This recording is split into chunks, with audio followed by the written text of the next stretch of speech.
Welcome to the History of European Theatre podcast, and thanks for joining me on this journey through millennia of theatrical history. Episode 121, The Afterlife of Anne Hathaway. For this episode, I'm very pleased to welcome Katherine Sheil, Professor of English at the University of Minnesota, for the second part of our conversation about Anne Hathaway, based around her book, Imagining Shakespeare's Wife, The Afterlife of Anne Hathaway. In this part, we went on to talk about the different views of Anne in fiction and non-fiction through the centuries. The breadth of views is quite astounding, and we tried to unpick how some of those, at least, could have come about. Katherine is a leading expert on Anne Hathaway and her legacy to history, so, following on from the recent episodes about Shakespeare's ancestry and early life in Stratford and London, this was a perfect opportunity to talk to Katherine. And if you've not done so already, you should probably listen to all the preceding Season 6 episodes before returning here. We pick the conversation up with some of the less flattering portraits of Anne. We've talked about the version of Anne in Stephen Greenblatt's Will in the World, so that we've already set up. Additional negative Annes or kind of nightmare versions of Anne. I'll just give you a couple of highlights of those. So one example of Frank Harris's 1911 book, The Women of Shakespeare, which I was actually given this as a gift, and I think the giver had no idea what was inside. So here's how Frank Harris describes Anne. Anne is the jealous, scolding, shrew wife who was 8 years his senior, overshadowed all his early manhood, and left her bitter mark on most of his youthful work.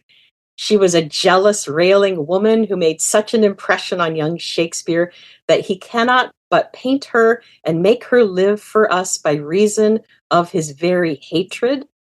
Then, at the end of his life, the passions of lust and jealousy and rage had at length worn out Shakespeare's strength, and he crept home to Stratford to die with his wife, who should be jettisoned to the lowest hell of jealousy, rage, and humiliation. We need a palate cleanser after this one. We definitely do, don't we? Let me give you one more, and then we'll turn to some of the positive ones. The second example, this is from Anthony Burgess's 1964 novel, Nice. Nothing Like the Sun, which is still in print. This is what Burgess says. Hatred rose in Shakespeare like black vomit, seeing that Anne had turned him into a manner of a whoremaster. Anne wrapped her aging, treacherous bareness, bold as brass, into a nightgown, while Shakespeare felt the cuckold's unspeakable satisfaction, the satisfaction of confirmation, the great rage which justifies murder and the firing of cities and makes a man rise into his whimpering, strong citadel of self-pitying aloneness. Anne is a groaning old crone going about her housewifely tasks, busying herself with the making of sick man's broth, and who would sit scratching her spent loins through her kirtle, mumbling her book. I mean, there's much to admire in Anthony Burgess, but not that, I don't think. Right, right. And again, I think these misogynist Annes depend on ignoring that brass epitaph, ignoring the chancel burial, and ignoring the Anne that would have managed New Place. And surely the fact that Shakespeare went back and spent his last days in Stratford, in his family home, with his wife, who he hadn't lived with for on and off for many years, I would have thought that has to have some significance. He could have chosen to stay in London, however distraught he was at the burning of the Globe and everything. He could have gone elsewhere, but he chooses to go to Stratford, where he's running businesses, as you said. You know, he has other interests there. He owned land and houses, and you suggest Anne was running a business there. So there are many reasons, but the main one surely is the family home. Right. And if you're going for this disastrous mistake of a wife, you have to come up with an answer for why Shakespeare returned to Stratford and continued to invest in Stratford throughout his life. Let's talk about some better Annes. So I've got a few for you. These are some of my favorites. Avril Rowlands's play, Mrs. Shakespeare, the Poet's Wife, from 2005. In this work, Anne is a full-time mother who's also writing the plays of Shakespeare on the side. She's only married to Shakespeare as a business partnership, so he's the front for her artistic creativity. So she's like the ultimate multitasking woman, raising her family and writing all of these great works of literature. In Amy Fried's play, The Beard of Avon from 2001, Anne has what I think is maybe the ultimate revenge on her cheating husband. She sleeps with the Earl of Oxford. So she not only cuckolds Shakespeare, she does it with his authorship rival. Also, Ben Elton's BBC Bardcom Upstart Crow, that I don't think quite made it into the book, but at the end of each episode of Upstart Crow, Anne and William are sitting by the fire, having a smoke at the end. And Liza Tarbuck's Anne is really the wise and practical one in the relationship. She keeps Shakespeare grounded. She offers advice about his work, etc. So she's very much, yes, it's a very much companionate relationship. And then we have to talk about Maggie O'Farrell's novel Hamnet. Oh, I was going to ask you about that. Yes, I'm glad you brought it up because, again, this was published after your book, so not included. Right. Made into a hit play by Lolita Chakrabarty and then soon be a film, so massively successful. Of course, that's the story of not just Hamnet's death, but the story of Anne told by her point of view. And famously, Shakespeare's not even mentioned in the book. So I think the success of this book really points to hunger for other versions of Anne other than some of the ones that we've just talked about. And what did you make of that portrayal by Maggie O'Farrell? Because it's quite a unique one, I think. Right. One of the really moving parts of Maggie O'Farrell's novel Hamnet is her description of the death and burial of Anne and William's son Hamnet. And if we compare that to the way that same scene is described in Will in the World, I think you can see the importance of what Maggie O'Farrell has done. So this is the description of the death of Hamnet in Will in the World. You'll notice there's no mention of Anne. She's really photoshopped out of the story. So here's the excerpt. Sometime in the spring or summer of 1596, Shakespeare may have received word that his only son, Hamnet, 11 years old, was ill. On August 11th, the father presumably saw his son buried at Holy Trinity Church. There is no reason to think that Shakespeare simply buried his son and moved on unscathed. Shakespeare undoubtedly returned to Stratford in 1596 for his son's burial. Shakespeare must have stood there and listened to the words of the prescribed Protestant burial service. When Shakespeare stood in the churchyard, watching the dirt fall on the body of his son, did he think that his relationship with Hamnet was gone without a trace? I've deliberately emphasized the absence of Anne there. In contrast, this is how Maggie O'Farrell describes the same scene. She tells it as a story of grieving parents. It's not a Shakespeare-centered narrative. And as we've said, he's not even named in the novel. So here's how Maggie O'Farrell describes that same scene. I'm going to start with the word Shakespeare just so that it's obvious who we're talking about. But the word Shakespeare is not in the novel. Shakespeare is suddenly there behind her. His arms circle her waist, turn her around, pull her towards him. His head is next to hers. She smells the leather of his gloves, the salt of his tears.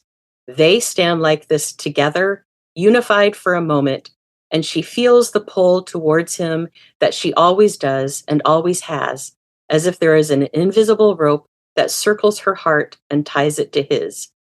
Our boy was made, is what she thinks of him and of her. They made him together.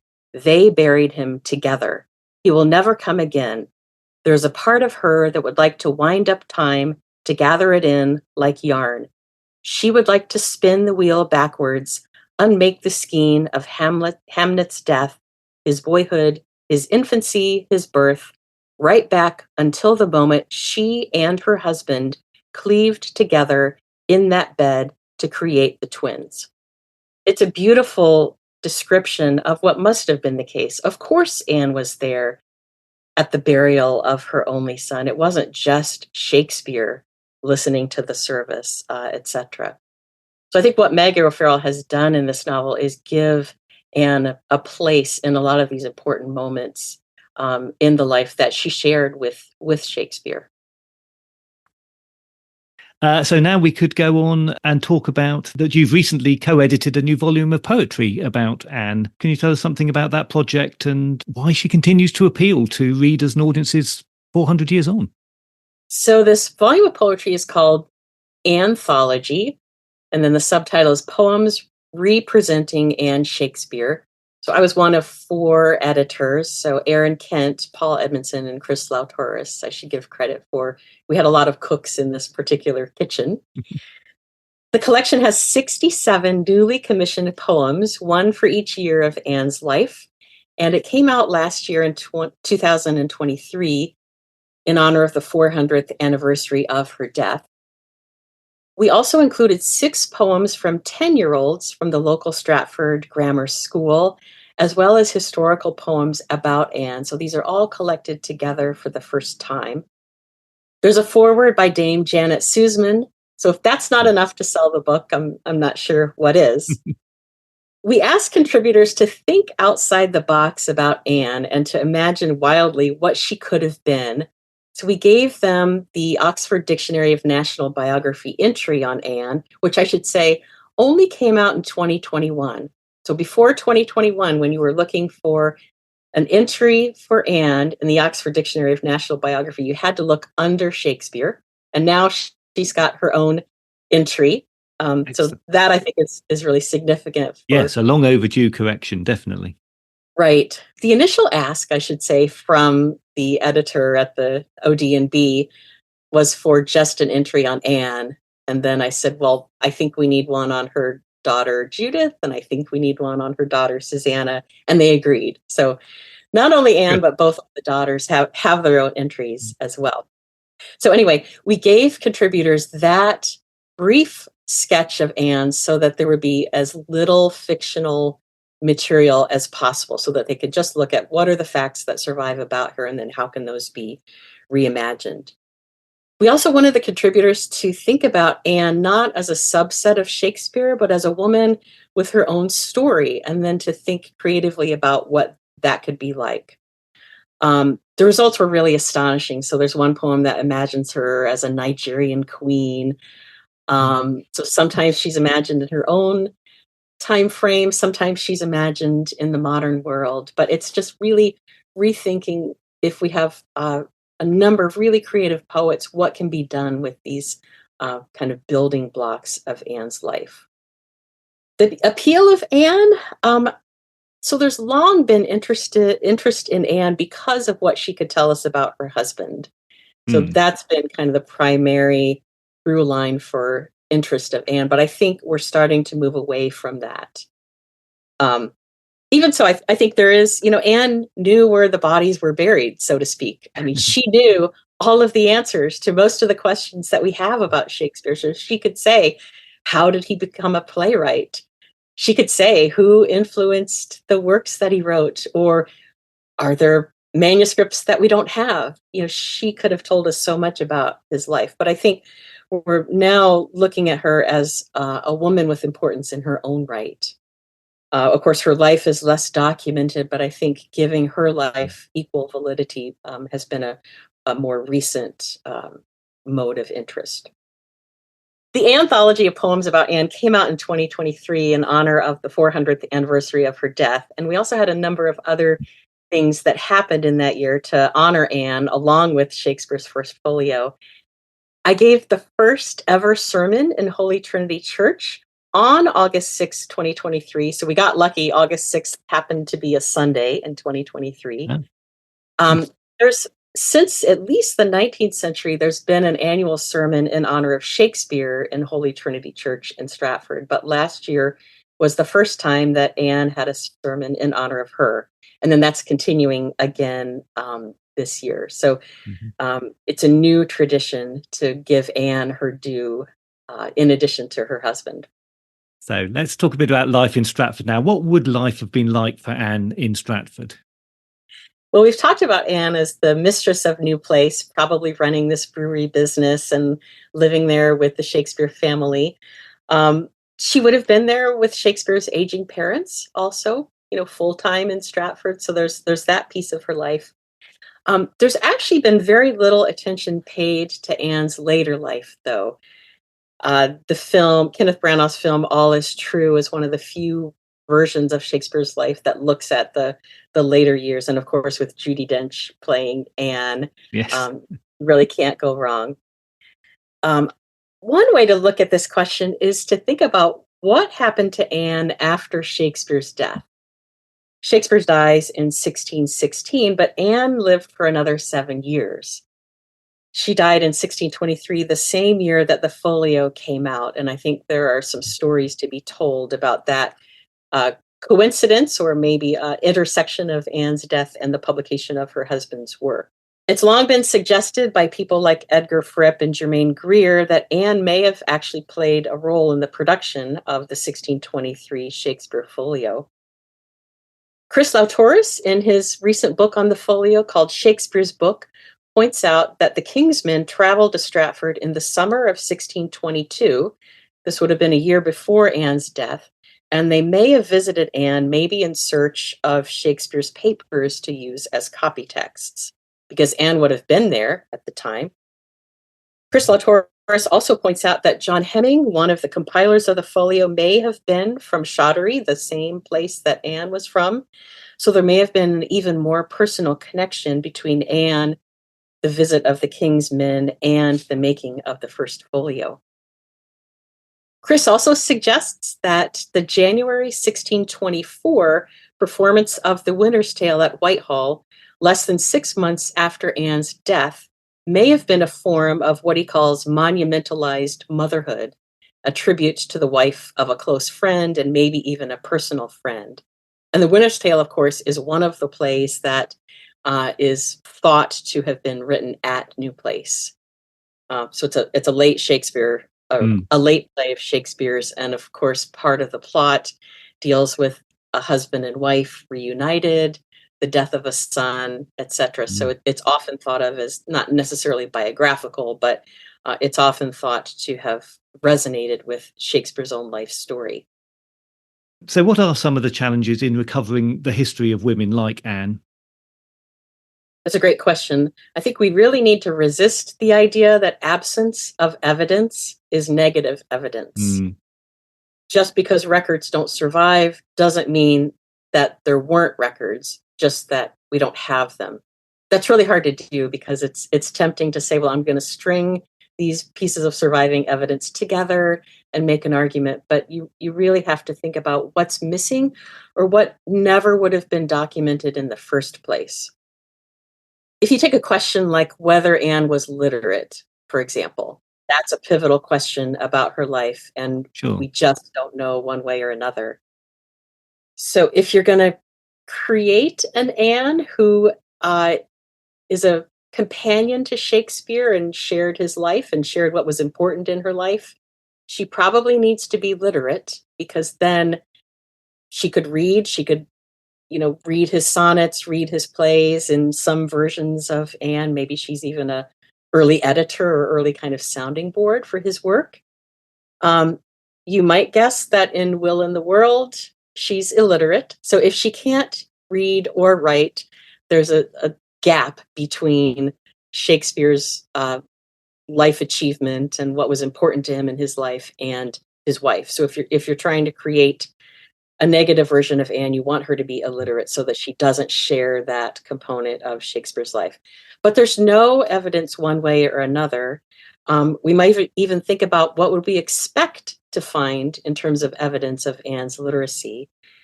There are no letters to Anne or from Anne, but there are no letters from Shakespeare that survive either. There's one letter written to Shakespeare that probably was never opened, but again, because we don't have surviving written evidence of Anne's literacy, you can't necessarily say she was illiterate. We do have one record, and this comes from 1637, so after Anne's death, but at New Place, the home where she would have lived. And that record describes diverse books, boxes, desks, monies, bonds, bills, and other goods of great value. Were some of those books and papers belonging to Anne? Maybe. We just don't know. But so there's like a tantalizing piece of evidence that there were books in New Place. Were those Shakespeare's books? Were some of those Anne's books? Did some of the bills or bonds have Anne's handwriting or signature on them? We just don't know. I think there are a lot of interesting questions to be asked about Anne's life in Stratford, not just about Shakespeare's death, but I think the mysterious transition of Shakespeare from the son of a glover to the London playwright. To me, if I could ask one question, it would be this. So in 1585, Shakespeare and Anne have twins, Judith and Hamnet. They've already got a daughter, Susanna.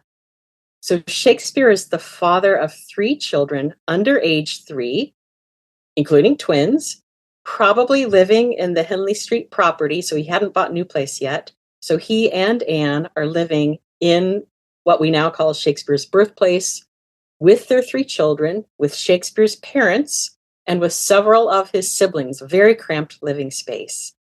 What was the conversation between William and Anne that led to his playwriting career? Especially if you think about some of the candidates for his first play, Titus Andronicus, for example. So, did the Shakespeares put their children down to bed one evening and William said to Anne, I've got this idea. I think I could be a playwright. And here's the story. There's this guy. He's a Roman general, et cetera, ending in he bakes his enemy's sons into a pie. I mean, what would Anne's reaction be to that? And if you think about the sacrifices that she must have made in order to allow him to have this career as a playwright, did she say, I think you have a calling, I think you have a gift, and you have to follow your dream. I'll stay here in Stratford with our 3 children under the age of 3, with your parents and your brothers, all in this cramped living space, and you go forward to London. I mean, what was that conversation? Or did she say, this is the story that Germaine Greer tells in her book, Shakespeare's Wife. Did Anne say, I'm tired of you writing this poetry and not earning any money. Get out and don't come back until you've bought me this big, beautiful house and earned some money for the family. So, but even if that's the version, you could say, well, then Anne had a responsibility for facilitating the creation of these plays. Apart from your own book, are there any biographies or works of fiction about Anne that you would particularly recommend people read purely for enjoyment and or for learning about Anne? I would say read as many as you can, because the more versions of Anne that you read, the more you think about what are the ways that these pieces of evidence could be put together. So I hesitate to recommend just one or two, but if I had to, I would say Maggie O'Farrell's Hamnet, because it's just very creatively out of the box. Also, Lena Orland's book, The Private Life of William Shakespeare.